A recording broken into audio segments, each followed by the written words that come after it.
Yo soy Manuel Félix y estoy muy contento de estar nuevamente compartiendo con todos ustedes el trabajo que realiza con mucho esfuerzo y cariño el equipo de Radar para todos ustedes que nos ven a través de sus pantallas.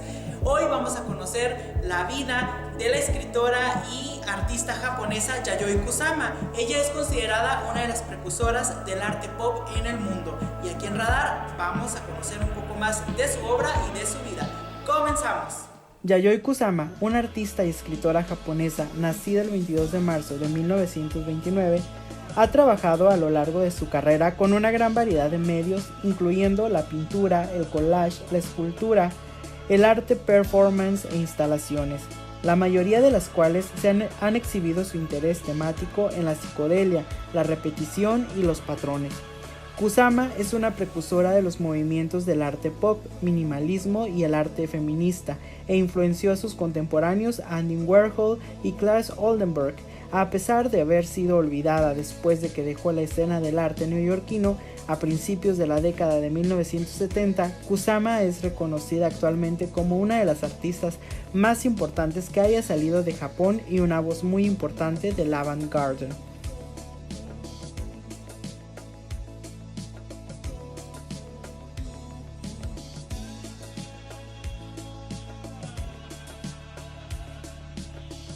Los mexicanos también tuvimos la oportunidad de ser testigos del gran talento de la artista japonesa Yayoi Kusama. En el 2015, la artista trajo su obra Obsesión Infinita a la Ciudad de México, la cual se expuso en el Museo Tamayo.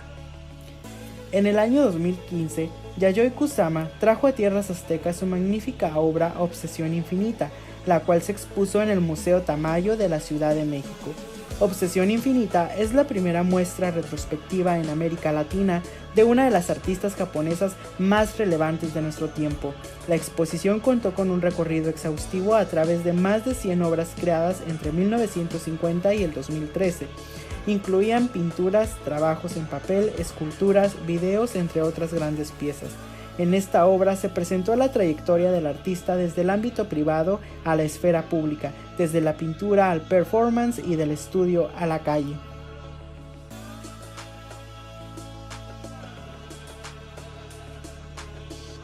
Yayoi fue la cuarta hija de una familia próspera y conservadora, cuya bonanza provino de la venta de granos. Kusama ha experimentado alucinaciones y pensamientos severamente obsesivos desde su niñez con tendencias suicidas. Confiesa que cuando era pequeña sufrió de abuso físico por parte de su madre. En 1948 se fue de su hogar para entrar en la Escuela Municipal de Artes y Artesanías de Kioto, donde estudió Nihonja, un estilo riguroso desarrollado durante la era Meiji. Odiaba la rigidez del sistema maestro-discípulo, donde los estudiantes debían empaparse de tradición a través del sensei.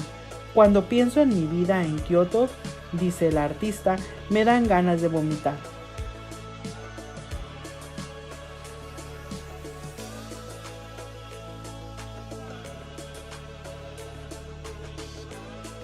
Uno de los trabajos más destacados del artista ha sido el Jardín de los Narcisos, la cual expuso en la Bienal de Venecia. Aunque Kusama no fue invitada de manera oficial a la Bienal, el apoyo moral y financiero de Fontana y una autorización firmada por el presidente del comité permitió al artista montar la instalación formada por 1.500 globos de plástico metalizado en el exterior del pabellón de Italia.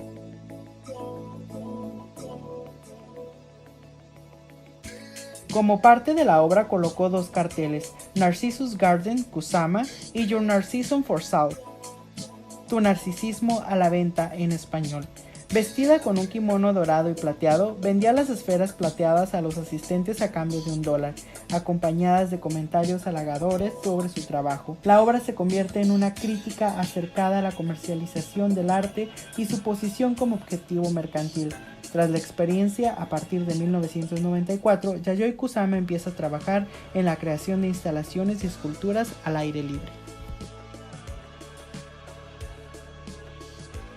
Y así hemos concluido el reportaje cultural de esta semana. Te invito para que te suscribas al canal de Ilumina y no te pierdas todos los contenidos que cada semana subimos para ti. Yo soy Manuel Félix y esto fue Radar. Nos vemos hasta la próxima.